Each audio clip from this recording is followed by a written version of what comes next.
على هذا قلنا لا يجب النظير في جزاء الصيد لقوله تعالى فجزاء مثل ما قتل من النعم.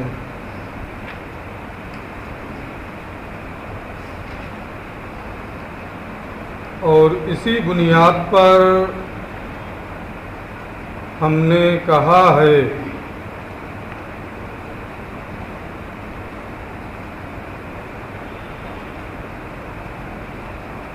کہ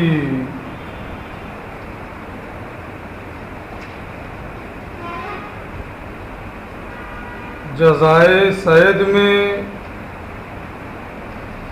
شکار کی جزا میں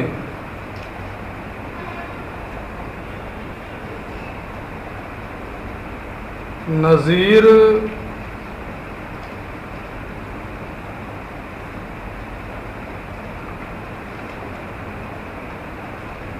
واجب نہیں ہے. نظیر سے یہاں مراد مثل ہے، یعنی مثل واجب نہیں ہے. مثل کی دو قسمیں آگے یہ بتائیں گے. ایک مثل سوری اور ایک مثل مانوی.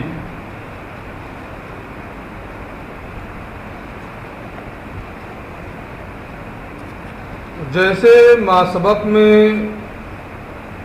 کچھ مثالیں آئی ہیں اور یہ بیان کیا ہے کہ مشترک کا ایک معنی جب کسی دلیل سے راجح ہو جائے کہ اس پر عمل کرنا ہے، تو اب جو مشترک کے دوسرے معانی ہیں ان کا مراد لینا ثابت ہو جاتا ہے. یعنی عموم مشترک کا معنی نہیں ہو سکتا ہے کہ دونوں معانی مراد لے لیے جائیں. ایک معنی مراد ہونا جب دلیل کے ذریعے سے متعین ہو گیا ہے تو دوسرے معنی کا اعتبار ثابت ہو جائے. جیسے اس کے اور مسائل انہوں نے پیش کیے ہیں. اسی میں سے ایک مسئلہ یہ بھی ہے کہ شکار کی جزا میں مثل سوری واجب نہیں ہے.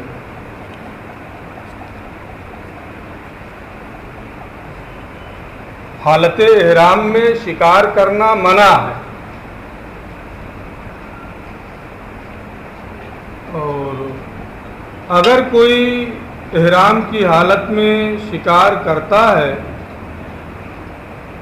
تو اس کی سزا اور جزا کے طور پہ اللہ عز و جل نے یہ ارشاد فرمایا فَجَزَاءٌ مِثْلُ مَا قَتَلَ مِنَ النَّعَمِ.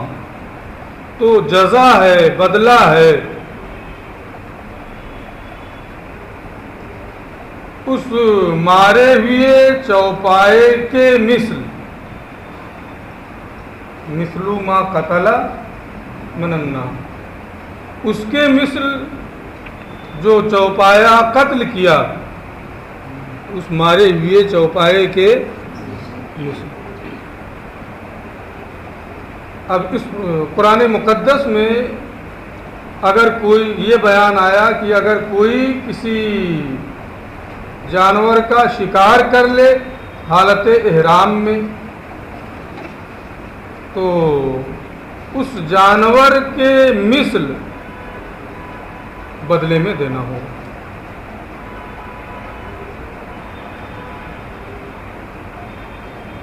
یہی اس کی سزا ہے، یہی اس کی جزا ہے. انہوں نے کیا کہا، دعویٰ کیا کیا اوپر کہ شکار کی جزا میں مثل سوری واجب نہیں ہے، بلکہ شکار کی جزا میں مثل مانوی واجب ہے۔ مثل مانوی قیمت کو کہتے ہیں، یعنی قیمت دینا ہوگا اس جانور کی جسے اس نے قتل کیا ہے۔ اور مثل سوری کا معنی ہوتا ہے کہ جسامت وغیرہ میں اس جیسا جانور، جسامت وغیرہ میں اس جیسا جانور دینا ہوگا، یہ سزا ہو۔ یہ کہتے ہیں کہ جسامت میں اس جیسا جانور دینا یعنی مثل سوری یہ واجب نہیں ہے، بلکہ اس جانور کی قیمت دینا واجب ہے، اس جانور کی قیمت دینا واجب ہے۔ اسی کو انہوں نے کہا ہے کہ اسی طریقے سے ہم نے یہ کہا ہے کہ شکار کی جزا میں نظیر یعنی مثل سوری واجب نہیں ہے، جسامت وغیرہ میں اس جیسا جانور جسے اس نے مارا ہے اس جیسا جانور دینا یہ واجب نہیں ہے۔ کیوں نہیں واجب ہے اس جیسا جانور؟ صورت وغیرہ میں، جسامت وغیرہ میں، لقولہ تعالی، کیونکہ اللہ کا ارشاد ہے کہ فجزاؤن تو بدلہ ہے اس کے مثل جو جانور اس نے قتل کیا، جو مویشی جو چوپایا اس نے قتل کیا ہے۔ اس کی وجہ یہ بتاتے ہیں لأن المثل، کیونکہ یہاں قرآن میں مثل کا لفظ استعمال ہوا ہے، اور مثل کا لفظ دو معنوں کے لیے موضوع ہے۔ اس کے دو معنی حقیقی ہیں، مثل سوری اور مثل مانوی۔ لأن المثل، اس لیے کہ مثل کا لفظ یہ مشترک ہے مثل سوری اور مثل مانوی کے درمیان، دونوں اس کے حقیقی معنی ہیں۔ مثل سوری تو میں سمجھا دیا ہوں، مثل مانوی بھی سمجھا دیا ہوں۔ مثل مانوی کو یہ کہتے ہیں کہ وہ اول قیمہ، مثل مانوی کا مطلب کیا ہے؟ قیمت ہے، یعنی جس جانور کو اس نے قتل کیا ہے اس کی قیمت دینا۔ وقد ارید المثل من حیث المعنی بہذا النص فی قتل الحمام والعصفور ونحوہما بالاتفاق۔ یہ کہتے ہیں کہ اس نص میں، اس نص کے ذریعے سے من حیث المعنی یعنی قیمت کے اعتبار سے مثل ہونا، اس کو مراد لیا گیا ہے۔ کہاں؟ فی قتل الحمام، کبوتر کے قتل کرنے میں۔ اگر کسی نے کبوتر کا شکار کر لیا، اویل والعصفور، یا کسی نے گوریا کا شکار کر لیا، ونحوہما، یا ان دونوں جیسے دوسرے پرندوں کا شکار کر لیا، تو ہمارے اور ائمہ شوافع کے تمام ائمہ کا اتفاق ہے کہ اس صورت میں مثل سوری واجب نہیں ہے۔ اس صورت میں مثل سوری واجب نہیں ہے، بلکہ بالاتفاق قیمت دینا ہے، بالاتفاق قیمت دینا ہے۔ مثل سوری یعنی جسامت وغیرہ میں اس جیسا جانور دینا، پرندہ دینا، یہ نہیں ہے۔ وقد ارید المثل من حیث المعنی، اور معنی کے اعتبار سے اس نص میں مثل کو مراد لیا گیا ہے فی قتل الحمام، کبوتر، گوریا اور ان جیسے دوسرے پرندوں کے قتل کرنے کی صورت میں بالاتفاق۔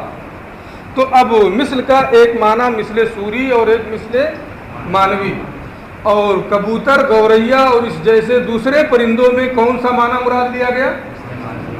مثل مانوی کا معنی مراد لے لیا گیا۔ تو جن دو معنوں کے درمیان مثل کا لفظ مشترک ہے ان دو معنوں میں سے ایک معنی مراد لے لیا گیا اور مشترک کے لیے عموم اشتراک نہیں ہے. ایک معنی مراد لے لیا گیا تو دوسرا نہیں لے سکتے ہیں. تو ایک معنی جب مراد لیا گیا وہ من حیث المعنی ہے, قیمت کے اعتبار سے ہے وہ, تو اب صورت کے اعتبار سے مثل کا معنی مراد لینا یہ یعنی مثل سوری مراد نہیں ہے بلکہ مثل معنی مراد ہے. فلا یراد المثل من حیث الصورہ, تو جب ایک معنی اس کا بالاتفاق ایک جگہ مثل معنوی کا مراد لے لیا گیا تو مثل سوری کا کو مراد نہیں لیا جائے گا. فلا یراد المثل من حیث صورت, تو صورت کے اعتبار سے مثل کو مراد نہیں لیا جائے گا, جسامت وغیرہ کے اعتبار سے مثل کو مراد نہیں لیا جائے گا. اذ لا عموم للمشترک اصلا, کیونکہ کسی صورت میں مشترک کے لیے عموم نہیں ہوتا ہے ورنہ اجتماع متناقضین لازم ہے. ایک معنی کو مراد لے لیا گیا اب دوسرا مراد نہیں ہوگا. فیس کو تو اعتبار الصورت, لہذا مثل سوری کا اعتبار ثابت ہو جائے گا. لاستحالۃ الجمع, کیونکہ دونوں معنوں کو ایک ساتھ مراد لینا جمع کرنا یہ محال ہے. پھر اس کے بعد یہ کہتے ہیں ثم اذا ترجح بعض وجوہ المشترک بغالب الرائے, پھر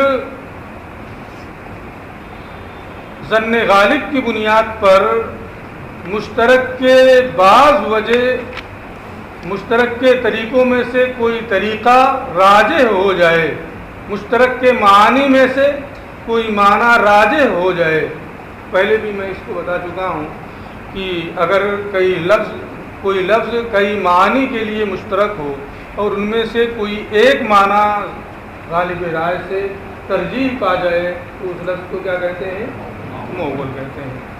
ثم اذا ترجح بعض وجوہ المشترک بغالب الرائے, پھر ظن غالب کی بنیاد پر وجوہ مشترک میں سے بعض اس کے معنی میں سے بعض معنی جب راجح ہو جائے یسیر مؤولا, تو وہ کیا ہو جائے گا؟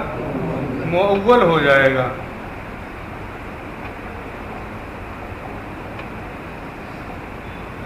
وحکم المؤول وجوب العمل به مع احتمال الخطأ, اور مؤول کا حکم یہ ہے کہ اس کے مطابق عمل کرنا واجب ہے احتمال خطا کے ساتھ. تعویل کی گئی ہے, کوئی ایک معنی غالب رائے سے کسی ایک معنی کو ترجیح دیا ہے تو ممکن ہے کہ جو اس نے تعویل کی ہے کسی ایک معنی کو ظن غالب سے راجح قرار دیا ہے اس میں خطا کا امکان ہے. تو امکان خطا کے ساتھ احتمال خطا کے ساتھ اس کے مطابق عمل کرنا واجب ہوتا ہے. وہ حکم المؤول وجوب العمل بھی, اور مؤول کا حکم اس کے مطابق ظاہر نص کے مطابق عمل کرنے کا واجب ہونا ہے مع احتمال الخطائے, خطا کے احتمال کے ساتھ, کیونکہ مجتہد ہے ان سے بھی امکان خطا تو ہے ہی. کسی ایک معنی کی ترجیح کے لیے انہوں نے غور و فکر کیا, غور و فکر کر کے جس پر ان کا دل جمع ظن غالب ہوا اس ایک معنی کو راجح قرار دیا. تو یہ اجتہاد ہے, کسی ایک معنی کو ظن غالب کی بنیاد پر کسی ایک معنی کو ترجیح دینا ہے, اس میں امکان خطا ہے, اس لیے امکان خطا کے ساتھ اس کے مطابق عمل کرنا واجب ہوگا, کیونکہ ظن غالب ہو گیا اس لیے عمل کرنا واجب ہوگا.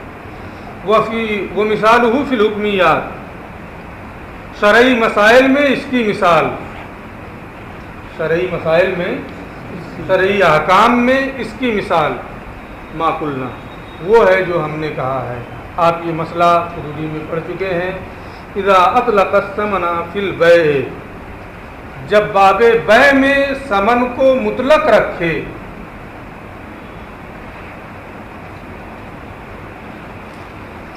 اور وہاں مختلف قسم کے نقود جاری ہوں، مختلف قسم کے نقود جاری ہوں، اور ان کی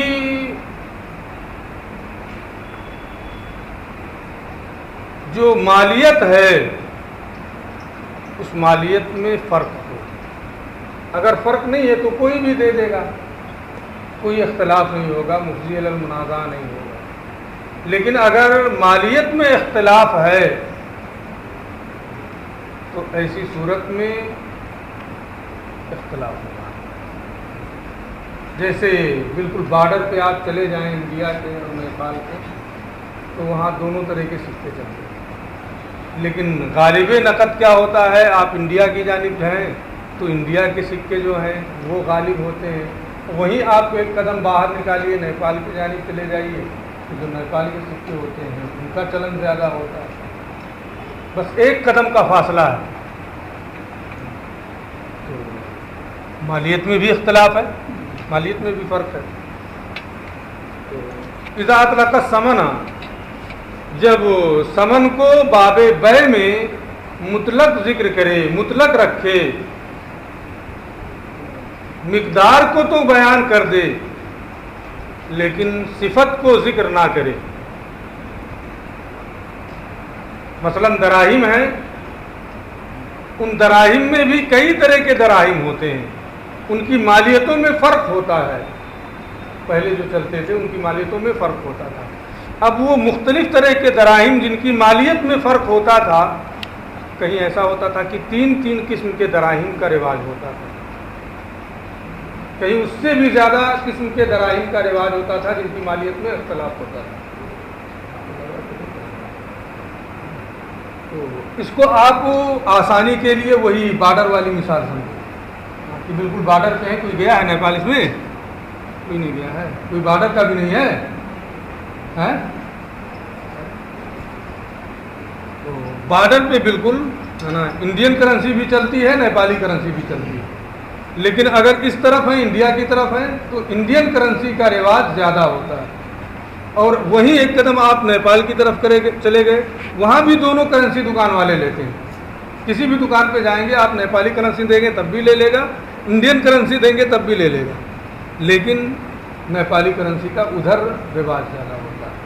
تو اب اگر وہیں پر انڈیا کی طرف خریدا کوئی سامان، مطلق رکھا 20 روپیہ، یہ دینے لگا نیپالی روپیہ وغیرہ، انڈین تو اس سے کام نہیں چلے گا، اب انڈیا کا 37 روپیہ 40 روپیہ ہو جائے گا، پھر انڈیا کا اگر 40 روپیہ دینا پڑے تو وہاں کا 70-80 روپیہ ہو جائے گا،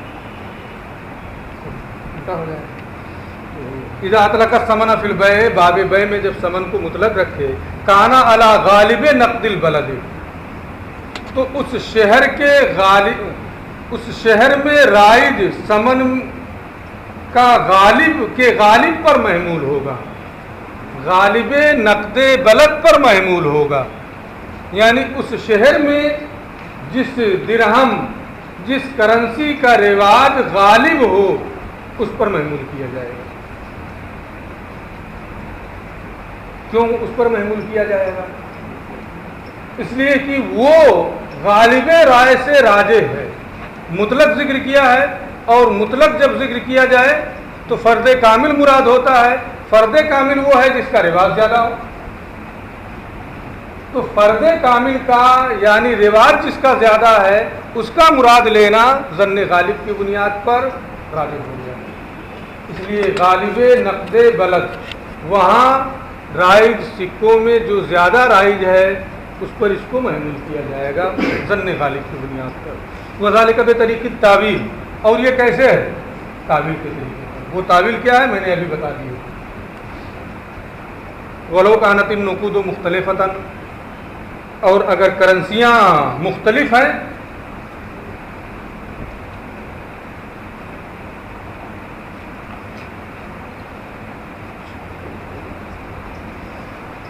فسد البیع، تو بیع فاسد ہو جائے گی، لما ذکرنا، اس بنیاد پر جو ہم نے ذکر کیا ہے۔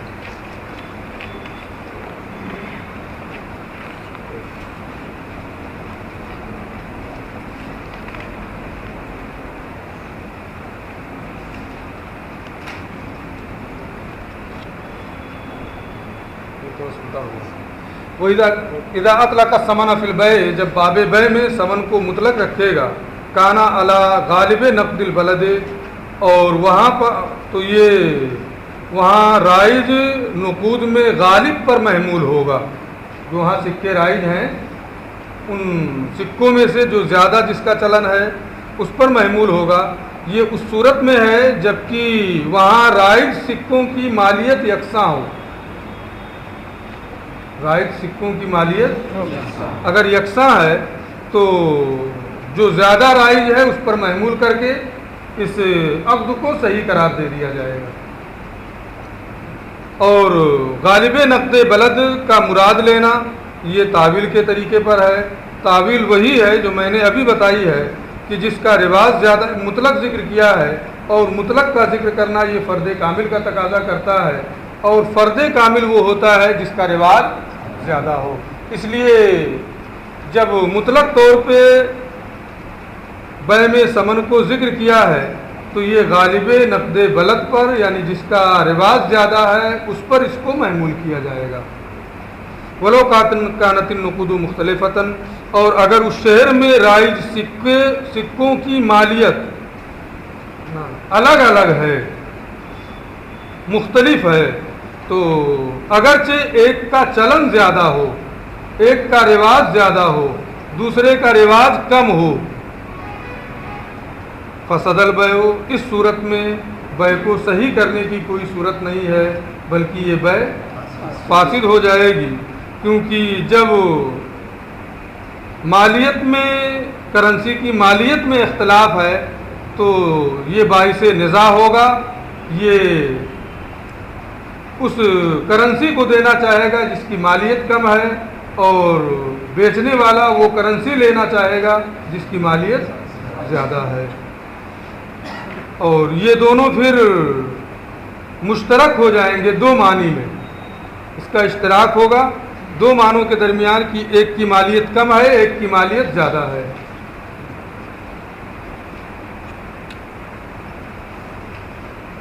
ولو کانت النقود مختلفتاً، اور اگر شہر میں رائج کرنسی مختلف مالیت کی ہو، رواج میں صرف اختلاف نہ ہو، فسد البیع ہو، تو یہ بیع فاسد ہو جائے گی جب تک کہ اس مفضی الی المنازعہ کہ اس کو ذکر نہ کیا جائے، اس کو دور نہ کیا جائے، اس وقت تک یہ بیع صحیح نہیں ہوگی. اسی بنیاد پر جو ہم نے ذکر کیا ہے کہ دونوں معنوں کو ایک ساتھ مراد لینا یہ ممکن نہیں ہے، اور دونوں معنوں کو بھی ایک ساتھ مراد نہیں لے سکتے، جمع کرنا بھی محال ہے، اور کوئی ایک راجح بھی یہاں نہیں ہو سکتا. تعویل کی بھی کوئی گنجائش نہیں. وہ حمل الاقراء علی الحیض، اور اسی طریقے سے اقراء کو حیض پر محمول کیا گیا ہے تعویل کے ذریعے سے، کہ وہ دو معنوں کا احتمال رکھتا ہے. تعویل کے ذریعے سے اس میں سے ایک معنی کو متعین کر لیا گیا. تفصیل گزر چکی ہے. وہ حمل النکاح فی الآیت علی الوطی، اور اسی طریقے سے لفظ نکاح کو آیت کریمہ میں حتیٰ تنکحہ زوجن غیرہ میں وطی کے معنی پر محمول کیا گیا ہے تعویل کے ذریعے سے، کیونکہ وہاں قرینہ حتیٰ تنکحہ زوجن غیرہ کا لفظ آیا ہے. زوج کا لفظ جو ہے وہ عقد کے معنی کے لیے کافی ہے، لہذا نکاح کے لفظ کو وطی کے معنی میں لیا جائے تاکہ ایک نئے معنی کا فائدہ ہو جائے. نہ یہ کہ زوج کے لفظ سے بھی عقد کا معنی لیا گیا اور پھر لفظ نکاح سے بھی وہی عقد ہی کا معنی مراد لیا جائے. تو اس قرینے کی بنیاد پر ایک معنی اس کا جو ہے وطئ کا معنی یہ راجح ہو گیا ہے. وہ حمل الکنایات حالہ مذاکرۃ الطلاق الگ طلاق، اور الفاظ کنایہ طلاق کے الفاظ کنایہ کو مذاکرہ طلاق کی حالت میں طلاق پر محمول کرنا اسی قبیل سے. یعنی مذاکرہ طلاق کی حالت ہے اور کوئی ایسے لفظ کے ذریعے سے طلاق دیا جس میں طلاق کا احتمال پایا جاتا ہے، غیر طلاق کا بھی اس میں احتمال ہے، لیکن اس میں طلاق کا احتمال راجح ہوگا تعویل کے ذریعے سے. تعویل یہ ہوگی کہ مذاکرہ طلاق کی حالت، اگرچہ اس لفظ میں دو معنوں کا احتمال ہے، طلاق کا بھی احتمال ہے، غیر طلاق کا بھی احتمال ہے، لیکن مذاکرہ طلاق کی حالت، طلاق کی آپس میں گفتگو کرنے کی حالت، یہ اس بات کا قرینہ ہے کہ اس حالت میں جب وہ ذو وجہین کا لفظ بول رہا ہے جس میں طلاق اور غیر طلاق دونوں کا احتمال ہے، تو یہ حالت اس کی اس بات پر قرینہ ہوگی کہ وہ طلاقی کو مراد لے رہا ہے۔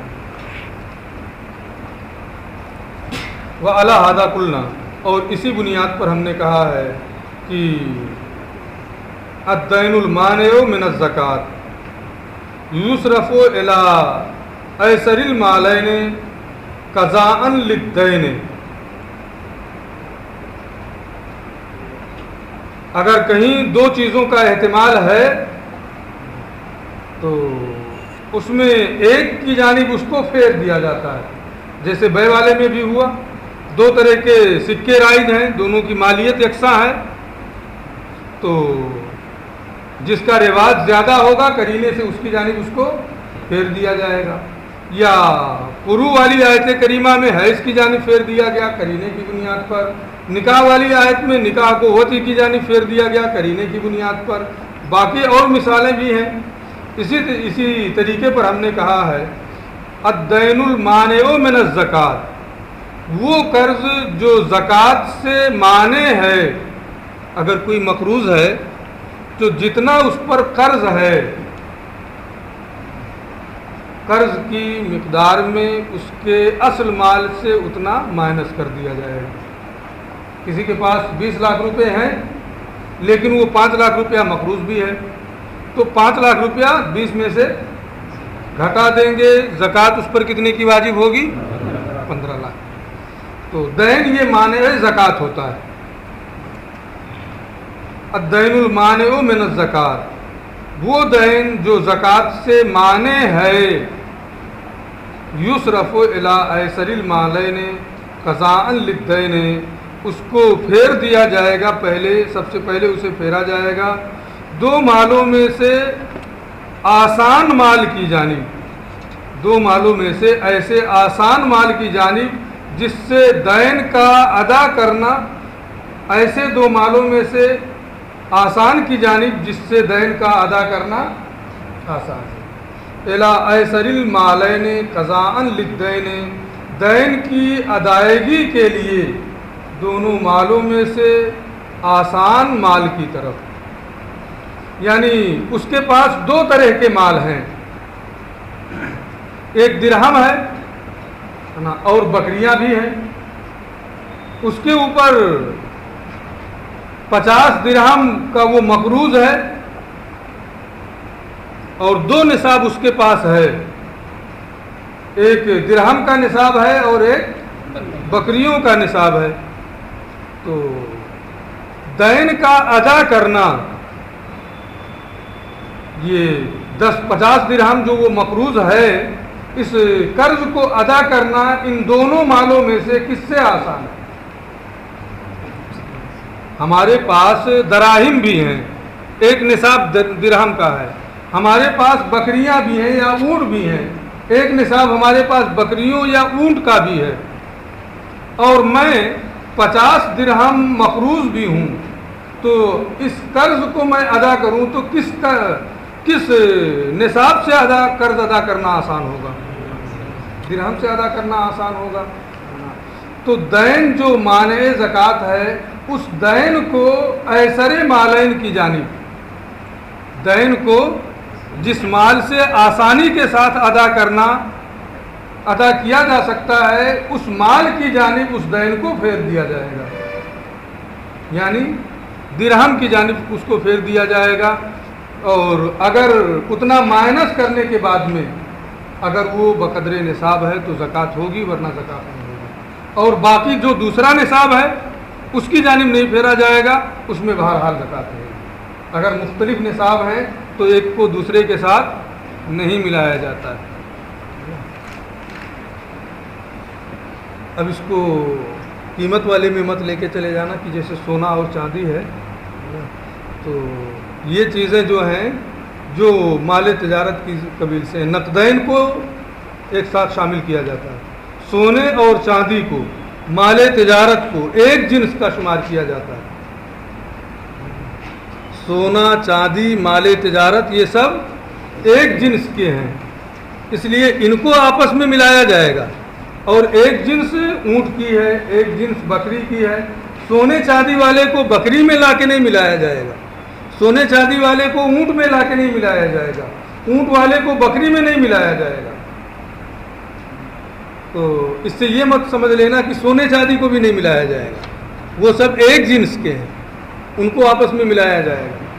تو ان کے کہنے کا مطلب یہ ہے کہ دین جو مانع زکوٰۃ ہے، اگر کوئی مدیون ہے تو دین کو اس کے پاس موجود مال سے،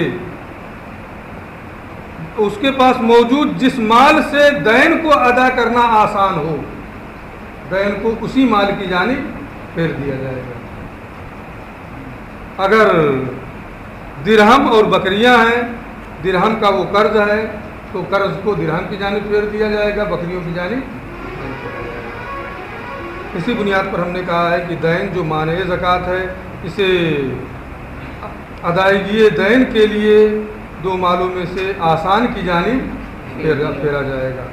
وفرع محمد رحمہ اللہ تعالی علی ھذا، اس مسئلے پر جو ابھی میں نے بتایا ہے، امام محمد نے تفریح کرتے ہوئے فرمایا ہے، تفریح کی ہے اور فرمایا ہے اذا تزوج امراۃ علی نصاب، جب اس نے کسی عورت سے نصاب مبہم پر نکاح کیا، یعنی مبہم نصاب کو مہر بنا کر کے کسی عورت سے نکاح کیا۔ نصاب الگ الگ ہے، سونے کا نصاب 7.5 تولہ ہے نا، اور چاندی کا نصاب 52.5 تولہ، بکریوں کا نصاب 40، تو نصاب الگ الگ ہے۔ اس نے یہ نہیں کہا کہ بکری کے نصاب پہ، سونے کے نصاب پہ، چاندی کے نصاب پہ، نصاب مبہم پر کسی عورت سے کسی مرد نے نکاح کیا، وَلَهُ نِصَابٌ مِّنَ الْغَنَمِ، اس کے پاس بکریوں کا بھی ایک نصاب ہے، وہ نصاب من الدراہم، اور دراہم کا بھی ایک نصاب ہے، تو عورت کا وہ مقروض ہوا ہے نا۔ اب اس دین کی ادائیگی کس چیز سے آسان ہے؟ درہم سے آسان ہے، اس لیے درہم کی جانب اس کو پھیر دیا جائے۔ وہ نصاب من الدراہم وَلَهُ نصاب من الغنم، اس کے پاس بکریوں کا بھی ایک نصاب ہے، دراہم کا بھی ایک نصاب ہے۔ یصرف الدین الی الدراہم، تو دین کو یہاں دراہم کی جانب پھیر دیا جائے گا، اس لیے کہ غنم کے مقابلے میں دراہم کے ذریعے سے دین کو ادا کرنا یہ آسان ہے۔ حتی لو حال علیہم الحول، یہاں تک کہ اگر ان دونوں پر حولان حول ہو جائے، سال گزر جائے، یعنی اس کے پاس بکریوں کا بھی نصاب، دراہم کا بھی نصاب، شوہر کے پاس ان دونوں پر حولان حول ہو جائے، حتی حال علیہم الحول، یہاں تک کہ ان دونوں پر شوہر کے پاس حولان حول ہو جائے، سال گزر جائے، تجب الزکوٰۃ عندہ فی نصاب الغنم، تو بکریوں کے نصاب میں امام محمد کے نزدیک شوہر پر زکوٰۃ واجب ہوگی، اور دراہم اگر اس کا نصاب مقدار مہر کو وضع کرنے کے بعد، نصاب کی مقدار میں وہ نہیں بچتا ہے تو اس کی زکوٰۃ واجب نہیں ہوگی۔ لیکن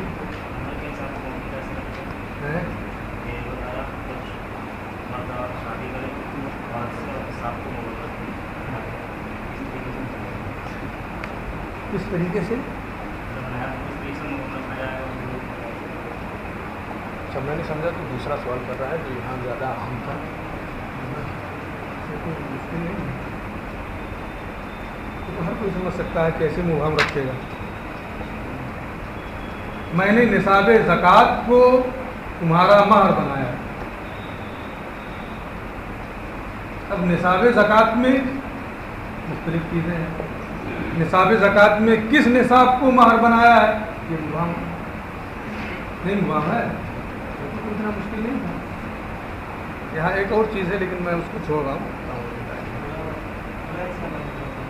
ہے